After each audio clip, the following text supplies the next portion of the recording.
बरतानिया में मुकीम सिंधी हिंदू कम्युनिटी की जानिब से अनोखी तकरीब मुनक़द की गई। एक तरफ तो भगवान श्री रामचंद्र के भजन गाए गए तो दूसरी जानिब सिंध की सकाफत को उजागर करने के लिए लाल शाहबाज और सचल सरमस्त और भेटाई के भी गीत गाए गए।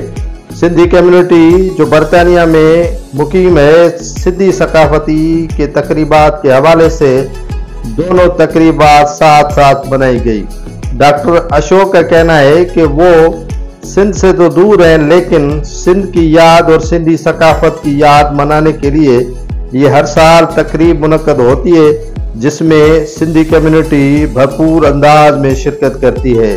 उनकी पत्नी का कहना है कि सिंध को याद करते हैं और अपने ही भगवान श्री रामचंद्र के भजन भी गाते हैं और सिंधी सकाफत के गीत भी गाकर लुत्फअंदोज होते हैं। सिंध की याद तो बहुत आती है, लेकिन क्या करें, मजबूरी है। फिर भी सिंधी सकाफत को मनाने के लिए यहाँ बरतानिया में हर साल तकरीब मुनक़द करते हैं। सिंधी कम्युनिटी की जानिब से सिंधी सकाफती गानों पर भरपूर अंदाज में रक्स किया गया। उस मौके पर सिंधी मेहमानों को तहाइफ भी दिए गए। तकरीबात के दौरान मुख्तलिफ सिंधी नगमों पर रक्स किए गए।